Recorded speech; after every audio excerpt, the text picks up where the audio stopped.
Bonjour tout le monde, bienvenue sur ma chaîne My French Story, l'endroit où être pour apprendre le français. Alors, aujourd'hui on se retrouve pour une nouvelle vidéo et c'est une vidéo qui va être un petit peu particulière car c'est une vidéo update. Je vais vous donner des nouvelles sur ce qui s'est passé pour moi dans ma vie, pour My French Story, avec mes élèves, parce que ça fait un petit moment que je n'ai pas posté de nouvelles vidéos ici sur YouTube. Par contre, je suis toujours active sur Instagram, donc si vous ne me suivez pas, je vous en prie, allez suivre My French Story sur Instagram.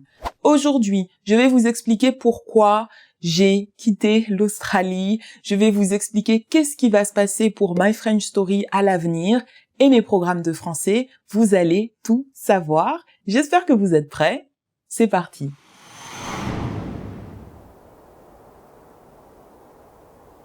Alors, je vais commencer tout simplement avec pourquoi j'ai quitté l'Australie. C'est très simple. Pendant les 3 dernières années, vous êtes au courant, il y a eu quelques problèmes autour du monde et les frontières ont été fermées. Je dis exprès pas le nom de ce qui s'est passé parce que bon, YouTube n'aime pas beaucoup qu'on parle de cela, mais voilà. En Australie, ça a été le cauchemar. On a été confinés extrêmement longtemps avec des règles extrêmement strictes. Et en fait, pour moi, ça a été très difficile car je suis très proche de ma famille et de mes amis et ils sont tous en France. Donc, au tout début de ce confinement, je l'ai plutôt bien vécu parce que pour moi, c'était véritablement l'occasion de me concentrer sur My French Story, de me concentrer sur ma chaîne YouTube, de créer du contenu pour vous et j'ai énormément bossé et c'était super. Mais c'est le problème. Comme il n'y avait pratiquement aucune autre occupation, je me suis retrouvée un petit peu à pousser. Ça veut dire que tout ce que je faisais, c'était bosser. Je bossais 7 jours sur 7, peut-être pas 24 heures sur 24, mais je bossais énormément, je travaillais tout le temps, parce qu'en fait, pour moi, je pense que le travail est devenu une sorte d'échappatoire. Je pensais à mon travail et je ne pensais pas à ma famille, à mes amis, à la France qui me manquait. Donc c'était véritablement pour moi un moyen d'échapper un petit peu à la déprime en fait et à l'anxiété de me dire je suis pas avec ma famille, je suis bloquée à la maison. Surtout durant cette période, je me suis dit bon, t'as du temps libre, tu es coincé à la maison comme le reste du monde, qu'est-ce que tu vas faire de ces jours, de ces mois, de ces années? Je voulais vraiment mettre à profit ce temps-là et pour moi, le travail, My French Story, c'est devenu mon exutoire. J'ai vraiment mis toute mon énergie dans My French Story. Je ne le regrette pas parce qu'aujourd'hui, My French Story sur Instagram, c'est plus de 100 000 abonnés. Ici, on est bientôt à 60 000 abonnés.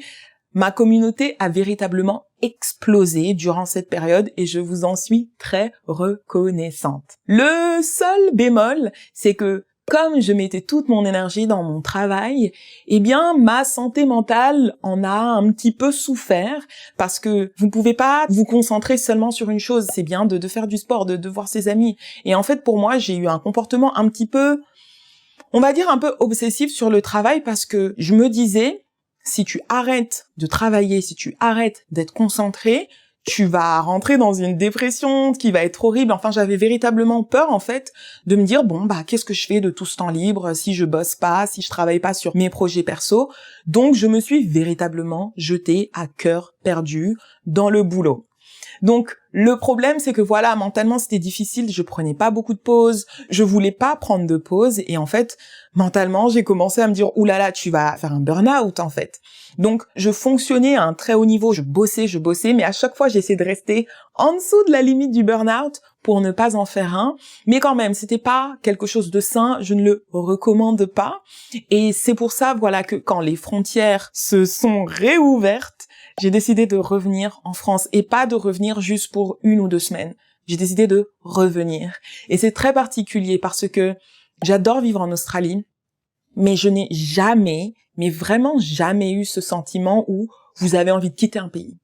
C'est-à-dire que l'Australie, j'avais une relation amour-haine avec ce pays parce que c'est un pays que j'adore vivre en Australie et en même temps, je détestais y vivre parce que c'était véritablement la prison. Je vais pas revenir sur les conditions de confinement qu'on a eu en Australie, mais c'était difficile. C'était très, très difficile. Et en fait, je suis rentrée dans une relation d'amour-haine avec ce pays que j'avais envie de quitter. Mais vraiment, je me disais, mais il faut que je parte, c'est pas possible, il faut que je parte, il faut que je parte. Surtout que moi, je suis citoyenne française, donc je pouvais partir. Et en fait, je suis restée aussi longtemps à cause du travail. Voilà, vous voyez, ça rejoint le point précédent. Donc, j'ai détesté être dans cette relation, donc j'ai décidé de rentrer en France. Donc là, à l'heure où je vous parle, je suis à Paris, je ne suis plus en Australie.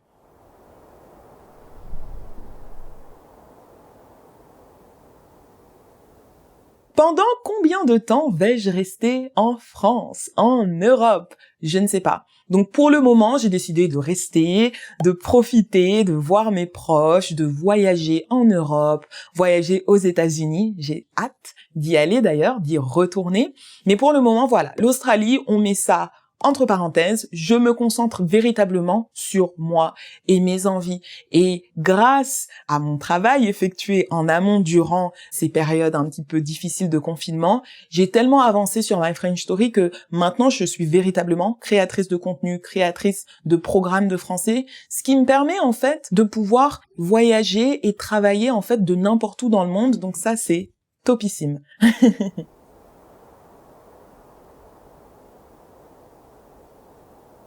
Alors maintenant, j'aimerais parler un petit peu avec vous de l'avenir de My French Story. Parce que si vous suivez mon compte professionnel, le compte de My French Story, vous avez vu que j'ai réduit les posts. Je poste beaucoup moins. Pourquoi? Parce que je suis en France. J'ai envie de kiffer, j'ai envie de profiter. Et c'est vrai que j'ai produit beaucoup moins de contenu. Mais c'est vrai que c'était important pour moi de véritablement faire une pause. D'accord? Parce que ma personnalité me dit toujours, oh, il faut que tu bosses, oh là là, il faut que tu fasses un post, il faut que tu crées du contenu. Parce que c'est ça aussi le mauvais côté, j'ai envie de dire, quand vous êtes entrepreneur, quand vous êtes créateur de contenu, il n'y a jamais de pause. Vous vous accordez en fait jamais de pause parce que vous avez peur, oh, si je poste pas, je vais pas monter en abonnés, que vont penser les gens qui me suivent. Mais c'est super important de prendre du temps pour soi et c'est ce que j'ai décidé de faire. Donc moi, je prends le temps pour moi, je vois mes proches, je vois ma famille, je vois mes amis, les gens que j'aime, les gens que je n'ai pas vus pendant des années. Je n'avais pas vu ma mère pendant 3 ans. C'est quelque chose. Donc, l'avenir, en fait, de My French Story, c'est juste, vous allez voir, pendant ces petits mois-là, il va y avoir un petit ralentissement, mais rien ne va changer. Aussi, si vous êtes un élève de ma classroom, alors Pearl's Classroom, c'est ma classe de français virtuel, c'est mon cours de français virtuel où je donne des cours live tous les mois, où mes élèves ont du contenu exclusif pour apprendre le français. D'ailleurs, si vous n'êtes pas inscrit, je vous mets le lien pour la liste d'attente parce que Pearl's Classroom va réouvrir ses portes autour du mois d'octobre. Donc si vous voulez savoir quand je réouvre les portes, cliquez dans le lien dans la description, je vais vous mettre le lien pour la liste d'attente. Donc pour le moment, je me concentre véritablement sur les élèves de ma classroom, les élèves de ma salle de classe, les élèves de mon programme de français. D'ailleurs, on se voit très vite pour nos leçons live. J'ai hâte de vous retrouver.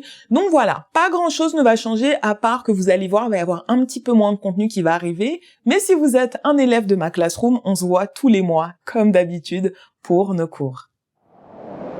Donc voilà, vous savez tout. Vous savez pourquoi dernièrement je n'ai pas été aussi présente que d'habitude.